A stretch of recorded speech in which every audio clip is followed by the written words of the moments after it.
আপনারা দেখেছেন কিছুদিন আগে আওয়ামী লীগের সভানেত্রী শেখ হাসিনা বলেছেন যে উনি ডিসেম্বরে দেশে আসছেন।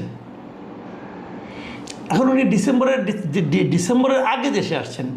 এখন ডিসেম্বরের আগে মানে যে কোনো সময় উনি আসতে পারেন, অথবা আসার চেষ্টা করতে পারেন, অথবা আশা নিয়ে নানা ধরনের আলোচনা হতে পারে।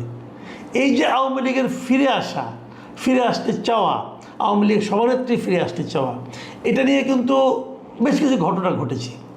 ভারতের ভূমিকা এখানে কি? ভারত হঠাৎ করে কেনই বা তাদের অত্যন্ত প্রভাবশালী একজন মন্ত্রীকে আমাদের এখানে হাই কমিশনের ওখানে পাঠালেন?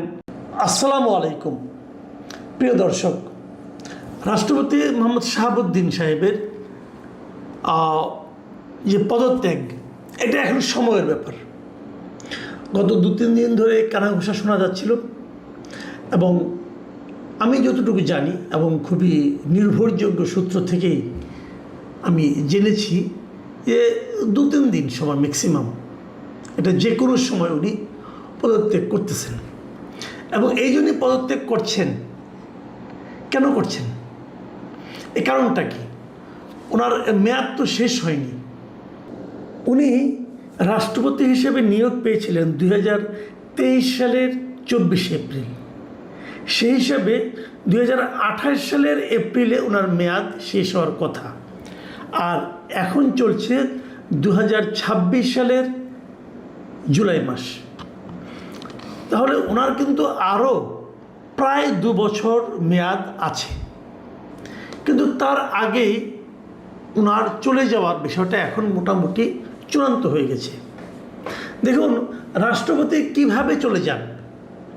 রাষ্ট্রপতি একাধিকভাবে চলে যেতে পারেন, মেয়াদ শেষ হলে চলে যেতে পারেন, উনি নিজে থেকে পদত্যাগ করতে পারেন, ওনার যদি মৃত্যু হয় তাহলে চলে যেতে পারেন, এবং ওনাকে যদি অভিশংসন করা হয়, মানে রাষ্ট্রপতি তো নির্বাচিত হন সংসদ সদস্যদের দ্বারা। যদি সংসদ সদস্যরা চান যে ওনাকে আর রাষ্ট্রপতি থাকার ওনারা চান না, তাহলে ভোট দিয়ে ওনাকে করে দিতে পারেন। সেক্ষেত্রে নিয়মটা হলো যে সংখ্যাগরিষ্ঠ সংখ্যক, মানে মিনিমাম 151 জন সংসদ সদস্য স্বাক্ষরযুক্ত একটা কাগজে ওনারা স্পিকারের কাছে বলবেন যে ওনারা রাষ্ট্রপতির অভিশংসন চান, এবং রাষ্ট্রপতি সেটা নিয়ে আলোচনা করবেন, কথাবার্তা হবে, রাষ্ট্রপতি তার প্রতিনিধিও পাঠাতে পারেন, তারপরে সেটা একটা ভোট হবে। সেই ভোটে যদি 2/3 সংসদ সদস্য চান যে রাষ্ট্রপতিকে ওনারা চান না, তাহলে রাষ্ট্রপতির অভিশংসন হয়ে যায়, ওনার পদ চলে যায়।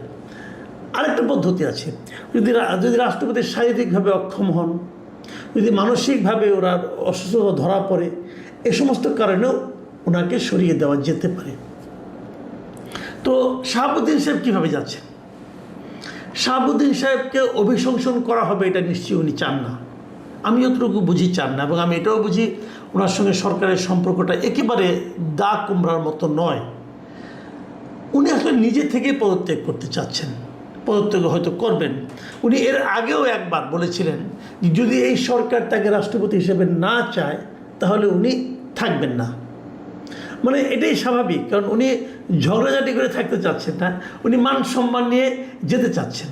এখন যদি মান সম্মান নিয়ে উনি যেতে চান তাহলে তো কোনো সমস্যা নেই, উনি যেতেই পারেন, উনি নিজে থেকে পদত্যাগ করবেন, তারপর বিএনপি আরেকজনকে বানাবেন। আর যদি উনি পদত্যাগ না করেন, ধরা যায় বিএনপি চায় কিন্তু উনি পদত্যাগ করতে চাচ্ছেন না, তখন কি হবে?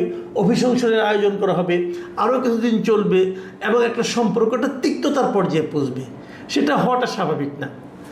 সবচেয়ে ভালো হতো যদি বিএনপি তাদের এই প্রথম 5 বছর, রাষ্ট্রপতির 5 বছর, মানে 2028 এপ্রিল পর্যন্ত এই রাষ্ট্রপতিকে রেখেই দিতেন। আমি পার্সোনালি মনে করি এই কারণে যে আসলে আমাদের রাষ্ট্রপতির তেমন কোনো ক্ষমতা নাই। যতটুকু ক্ষমতা আছে এই রাষ্ট্রপতি সেই ক্ষমতার কিছুই এই বিএনপি সরকারের বিরুদ্ধে প্রয়োগ করেন নাই। বিএনপি সরকার যা যা বলেছেন উনি তাই করেছেন। এমনকি জাতীয় সংসদের রাষ্ট্রপতি যে প্রথম ভাষণ, সেই ভাষণেও কিন্তু উনি বিএনপি যেভাবে চেয়েছেন সেভাবেই দিয়েছেন, এবং সেখানে তাকে যারা রাষ্ট্রপতি বানিয়েছিল যে সংসদ, মানে শেখ হাসিনার সংসদ, সেই শেখ হাসিনার সমালোচনা কিন্তু ওখানে করেছেন। আজীবন আওয়ামী লীগ করা এই ভদ্রলোক, যদিও রাষ্ট্রপতি হওয়ার সঙ্গে সঙ্গে তার কোনো দলীয় পরিচয় থাকে না, সে কারণে তারপরেও কিন্তু উনি এটা করেছেন। এটাকে আমি খুবই পজিটিভভাবেই দেখি, কারণ বিএনপির সঙ্গে তার সম্পর্কের যে একটা পজিটিভ একটা চেহারা, এটা এই ঘটনার মাধ্যমে প্রকাশিত হয়েছে। সে কারণে আমার ধারণা ছিল যে বিএনপি ওনাকে রেখেই ওনার মেয়াদকালটা পূর্ণ করতে দিবেন, এতে বরং বিএনপির উদারতার একটা প্রমাণ আসত। বিএনপি যে আসলে একটা গণতান্ত্রিক ধারা অব্যাহত রাখতে চায় সেটা এখানে প্রমাণিত হতো। বিদেশে অনেক উদাহরণ আছে, যেমন আমি একটা ছোট্ট উদাহরণ দিয়ে বলি যে ভারতে কংগ্রেসের সর্বশেষ রাষ্ট্রপতি ছিলেন প্রণব মুখার্জি। 2014 সালে যখন নাকি বিজেপি গভর্নমেন্ট আসে, তখনও কিন্তু প্রণব মুখার্জির মেয়াদ শেষ হয় নাই। প্রণব মুখার্জি বিজেপি আসার পরেও আরও 2-3 বছর উনি ছিলেন এবং উনি ওনার মেয়াদ পূর্ণ করেই গেছেন। ওনাকে চাইলে কি বিজেপি অপসারণ করতে পারতো না? পারতো। ওনাকে ওই যে চাপ দিত, প্রণব মুখার্জি নিজেও চলে যেতেন, কিন্তু তার কিছুই করেননি। বিজেপি ওনার সঙ্গেই সংসার করেছেন বলবো আর কি, এবং উনিও বিজেপিকে বিব্রত করার মতো তেমন কিছু করেননি, কারণ রাষ্ট্রপতির পদটা হয় সাধারণত অরাজনৈতিক। অরাজনৈতিক এই অর্থে তিনি যে দলই করুন না কেন, যেই মুহূর্তে উনি রাষ্ট্রপতি হবেন সেই মুহূর্তে উনি দলের সঙ্গে সম্পূর্ণ সম্পর্ক ছিন্ন করে তারপরে এখানে আসবেন। এটাই নিয়ম, বাংলাদেশেও এটাই নিয়ম। তো সেই হিসাবে শাহাবুদ্দিন সাহেব একজন অরাজনৈতিক ব্যক্তি, কিন্তু আমরা দেখলাম যে বছর না পেরোতে, মানে 6 মাস পার না হতেই বিএনপি ওনাকে আর সহ্য করতে পারছেন না। কেন পাচ্ছেন না? যতটুকু আমি জেনেছি বিভিন্ন সোর্স থেকে, অনেকগুলি কারণ আছে। মূল যে কারণটা আমি মনে করি সেটা আমি একটু পরে বলছি, আমি ছোটো কারণগুলো আগে বলি। বিএনপির দলের মধ্যে ওনাকে নিয়ে আপত্তি উঠেছে, তারা আর চাচ্ছেন না যে শাহাবুদ্দিন সাহেব রাষ্ট্রপতি হিসেবে কন্টিনিউ করুক, যে কারণে দলের যিনি মানে চেয়ারপারসন আছেন তিনিও দলের যারা সংখ্যাগরিষ্ঠ মতামত যেগুলো আছে সেই মতামতকে অনার করতে চাচ্ছেন। এটা একটা বিষয়। বিএনপির অনেক কেন্দ্রীয় নেতা যা অনেকে আশা করছেন, তাদের মূল্যায়নও ঠিকমতো হয়নি। অনেকে ভাবছেন তাদেরকে রাষ্ট্রপতি করা যেতে পারে। বিএনপি তো অনেক দিন ধরে অনেকেই করছেন, তারাও তো একটা কিছু প্রতিদান চাইবেন। তো সেখান থেকেও রাষ্ট্রপতি পদের জন্য কিছু প্রার্থী আছেন, তারাও ভাবছেন যে এই রাষ্ট্রপতি থাকলেও তো আমি আরও 2 বছর আমাদের কোনো চান্স নাই, ওই চান্সটাও ওনারা নিতে চাচ্ছেন।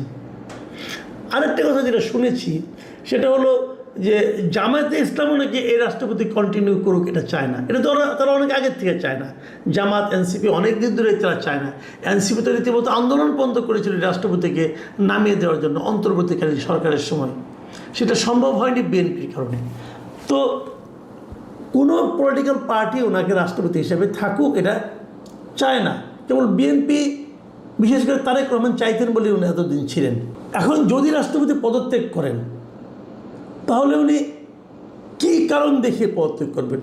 যেহেতু শুনেছি যে উনি নিজের স্বাস্থ্যগত কারণ দেখিয়ে পদত্যাগ করবেন। স্বাস্থ্যগত কারণটা কী হতে পারে? আপনারা মনে করতে পারবেন যে এ বছরেরই মে মাসের 9 তারিখে উনি লন্ডন গিয়েছিলেন ওনার চিকিৎসার জন্য। লন্ডনে যে লন্ডনের কেমব্রিজের রয়্যাল পেপওয়ার্থ হাসপাতালে ওনার স্বাস্থ্য পরীক্ষা হয়েছে, অ্যাঞ্জিওগ্রাম করা হয়েছে এবং সেখানে তার হৃৎপিণ্ডে ব্লক ধরা পড়েছে এবং ব্লক ধরার পর সেখানে অ্যাঞ্জিওপ্লাস্টি করা হয়েছে, মানে স্টেন্ট বসানো হয়েছে। এটা কি চিকিৎসা তো ওনার হয়েছে হার্টের, কিন্তু এই হার্টের চিকিৎসার বাইরেও ওনার আরও কিছু রোগ আছে বলে আমি জানতে পেরেছি এবং ওনাদের মানে খুব ঘনিষ্ঠ কিছু লোকের কাছ থেকে আমি জেনেছি যে ওনার এই মুহূর্তে যে রোগটা নিয়ে উনি খুব বিব্রতকর অবস্থায় আছেন সেটা হলো অটোনমিক নিউরোপ্যাথি বলে এই রোগটাকে। এই অটোনমিক নিউরোপ্যাথি হলো মানে নিউরোলজিক্যাল একটা রোগ। ওনার শরীর মাঝে মাঝে খুব কাঁপতে থাকে এবং উনি মাঝে মাঝে নাকি অচেতনও হয়ে যান। এটা যে হয়ে যায় এটা আমি ওনার কাছ থেকেও জেনেছি একবার। কিছু কিছু সময় ডিমেনশিয়ার মতো প্রভাব ওনার পড়ে, উনি কিছু ভুলে টুলে যান। তো এরকম একটা শারীরিক অবস্থাও কিন্তু ওনার আছে। এই শারীরিক অবস্থা নিয়ে উনি যে খুব একটা স্বাচ্ছন্দ্য বোধ করছেন তাও নয়। লন্ডন গিয়েছিলেন চিকিৎসার জন্য, সেটা তো হার্টের চিকিৎসা হয়েছে এবং সেই যাওয়া নিয়েও আমি যতটুকু শুনেছি সরকারি দলের মধ্যে এক ধরনের কানাঘুষা যে কেন এত টাকা খরচ করে লন্ডন যেতে হলো, অ্যাঞ্জিওপ্লাস্টি তো আমাদের দেশেও করা যায়। তো এটা নিয়ে উনি বিব্রত যে উনি রাষ্ট্রপতি হিসেবে গিয়েছেন, সেটা নিয়ে কানাঘুষা হচ্ছে, ওনার জন্য তো একটু বিব্রতকর। তো উনি চাচ্ছেন হয়তো, এমন যতটুকু শুনেছি যে উনি রাষ্ট্রপতি হিসেবে পদত্যাগ করার পর সপ্তাহখানেক দেশে থাকবেন, তারপরে চিকিৎসা বাইরে যাবেন, সিঙ্গাপুরে অথবা অন্য কোথাও যে চিকিৎসা করাবেন, এরকম কথাও শুনেছি। যাই হোক, মোদ্দা কথা হচ্ছে আমরা আমাদের রাষ্ট্রপতি শাহাবুদ্দিন আহমেদ সাহেবকে হয়তো আর পাচ্ছি না। আমাদের জন্য উনি ছিলেন আমাদের দেশের 22তম রাষ্ট্রপতি। আমরা 23তম রাষ্ট্রপতির জন্য অপেক্ষা করব। কিভাবে হবে এইটুকু বলে শেষ করি আলোচনাটা। যেটা হবে, প্রথমত যেটা হতে পারে যে উনি চলে যাওয়ার পর আমাদের যিনি স্পিকার আছেন তিনি ভারপ্রাপ্ত রাষ্ট্রপতি হবেন, উনি রাষ্ট্রপতি হিসেবে দায়িত্ব পালন করবেন। তারপর হয়তো একটা নির্বাচনের মাধ্যমে একজন স্থায়ী রাষ্ট্রপতি নিয়োগ করা হবে। এরই মধ্যে বেশ কয়েকজনের নাম শোনা যাচ্ছে তালিকায় যারা আছেন, যে কাদেরকে করা হতে পারে। এবং খুব বিস্ময়কর হলো, বেশ কয়েকজন পলিটিশিয়ানের পাশাপাশি একজন আমলার নাম শোনা যাচ্ছে। মানে আমি এতে খুবই হতাশ এবং বিস্মিত হয়েছি। এবং সে আমলায় এখনও উনি কিন্তু মন্ত্রী পরিষদ সচিব হিসেবে কাজ করছেন, ডক্টর নাসিমুল গনি। ওনার খুব একটা সুনাম আমি শুনিনি, রাজনৈতিকভাবে যে ওনার খুব একটা সুনাম শোনা গেছে এটা আমি শুনিনি। বরং হিজবুত তাহরিরের সঙ্গে, নিষিদ্ধ সংগঠন, তার সঙ্গে ওনার একটা সম্পর্ক ছিল বলে এক ধরনের কিন্তু আলোচনা আছে। তো তাকে শোনা যাচ্ছে উনি নাকি জামাতের পছন্দ, অথবা উনি নাকি যুক্তরাষ্ট্রের পছন্দ, এই ধরনের কিছু কথা আকাশে বাতাসে শুনি আর কি। তো এটা যদি হয়, বাংলাদেশে কোনো কিছুই অসম্ভব না, এটা সব সম্ভবের দেশ। যদি এটা হয়, আমি মনে করি এটা বিএনপির জন্য হবে খুবই ঝুঁকিপূর্ণ একটা কাজ। কারণ বিএনপি এরই মধ্যে বেশ কিছু কাজ করেছেন, বিশেষ করে ওনার পররাষ্ট্রমন্ত্রী নিয়োগ করাটা, এই ডক্টর খলিলকে, এটা নিয়ে কিন্তু বিএনপিকে এখনও হয়তো কিছু টের পাচ্ছেন না। দেখবেন সামনের দিনগুলিতে এটা নিয়ে বড় একটা প্রশ্নের মুখে বিএনপিকে পড়তে হবে। আর যদি নাসিমুল গনিকে করা হয় রাষ্ট্রপতি, তো সেটা একটা ভয়ঙ্কর পরিণতি পাবে বলে আমার মনে হয়। আবার এমনও হতে পারে সরকার যদি মনে করে ভয়ঙ্কর পরিণতি হোক, আমরা চ্যালেঞ্জটা গ্রহণ করলাম, তাও হতে পারে তারা চ্যালেঞ্জ গ্রহণ করলেন। আমি জানি না তারা কী করবেন। কিন্তু যদি রাজনৈতিক ক্যারেক্টার হয়, সেক্ষেত্রে যাদের নাম শোনা যাচ্ছে, বিএনপির সিনিয়র যারা লিডার আছেন তাদের মধ্যে বেশ কয়েকজনের নাম শোনা যাচ্ছে। এর মধ্যে ডক্টর মোশাররফ হোসেন, খন্দকার মোশাররফ হোসেন, মির্জা ফখরুল ইসলাম আলমগীর, ডক্টর আব্দুল মঈন খান, নজরুল ইসলাম খান, এদের নাম শোনা যাচ্ছে। এদের মধ্যে এই চারজনের মধ্যে কাকে করা হবে আমি জানি না ঠিক। কিন্তু আমি ব্যক্তিগতভাবে মনে করি এদের মধ্যে আমার কাছে মনে হয় যে যাকে বানালে সব দিক দিয়ে ভালো হতে পারে, মানে আমি, এটা আমার পার্সোনাল চয়েস, এটা মানতে হবে। আবার দেখলাম মাহবুব কামাল ভাই, আমাদের একজন সিনিয়র সাংবাদিক, উনি ডক্টর মাহবুবুল্লাহর নাম বলেছেন যে তাকে বানালো নাকি ভালো হবে। তো হতে পারে, যে কাউকে হতে পারে। তবে আমি মনে করি কোনো একটা রাজনীতিতে যারা প্রবীণ রাজনীতিবিদ যারা আছেন, তাদের মাঝখান থেকে কাউকে না কাউকে বানালে সেটা হবে সবচেয়ে গ্রহণযোগ্য। এবং আমি নিজে পার্সোনালি মনে করি ডক্টর আব্দুল মঈন খান, উনি সব দিক দিয়ে আমার মনে হয় যে এই পদের জন্য সবচেয়ে ফিট লোক হবেন। কারণ ভদ্রলোক উনি অত্যন্ত শিক্ষিত, মার্জিত, এবং তার বিরুদ্ধে দুর্নীতির কোনো অভিযোগ আছে বলে আমি এখনও জানি না। মানে একজন নিষ্কলুষ টাইপের ক্যারেক্টার উনি। শারীরিক অবস্থা ওনার ভালো, শারীরিক অবস্থাটাও দেখতে হবে। খন্দকার মোশাররফ হোসেনের একটা শারীরিক অবস্থা খুবই খারাপ, যদিও যে নজরুল ইসলাম খানের শারীরিক অবস্থাও ভালো না। কাজেই আমি নিজে ব্যক্তিগতভাবে মনে করি যদি ডক্টর আব্দুল মঈন খানকে করা হয়, এটা তাদের নিয়ে আমি জাস্ট আমার একটা হাইপোথেটিক্যাল কথা বললাম আর কি। তবে এটা ঠিক, আমরা খুব শিগগিরই হয়তো এই সপ্তাহের মধ্যেই অথবা 1 মাসের মধ্যে আমরা একজন নতুন রাষ্ট্রপতি পেতে যাচ্ছি, যিনি হবেন 23তম রাষ্ট্রপতি। এখন যে প্রসঙ্গটা বলে শেষ করব, যে কথাটা শুরুতে বলতে চেয়েছিলাম, যে শাহাবুদ্দিন সাহেবের বিদায়ের মূল কারণটা কি? ওরা কিন্তু বিএনপি 6 মাস সহ্য করলো, আর কেউ সহ্য করতে পারছে না। আমার যেটা মনে হয় সেটা নিয়ে আপনাদের সঙ্গে একটু আমি মত বিনিময় করতে চাই। সেটা হলো, আপনারা দেখেছেন কিছুদিন আগে আওয়ামী লীগের সভানেত্রী শেখ হাসিনা বলেছেন যে উনি ডিসেম্বরে দেশে আসছেন। এখন উনি ডিসেম্বরের আগে দেশে আসছেন। এখন ডিসেম্বরের আগে মানে যে কোনো সময় উনি আসতে পারেন, অথবা আসার চেষ্টা করতে পারেন, অথবা আশা নিয়ে নানা ধরনের আলোচনা হতে পারে। এই যে আওয়ামী লীগের ফিরে আসা, ফিরে আসতে চাওয়া, আওয়ামী লীগ সভানেত্রী ফিরে আসতে চাওয়া, এটা নিয়ে কিন্তু বেশ কিছু ঘটনা ঘটেছে। ভারতের ভূমিকা এখানে কি? ভারত হঠাৎ করে কেনই বা তাদের অত্যন্ত প্রভাবশালী একজন মন্ত্রীকে আমাদের এখানে হাই কমিশনার ওখানে পাঠালেন, মিস্টার দীনেশ ত্রিবেদীকে, সেটা নিয়েও এখানে আলোচনা হচ্ছে।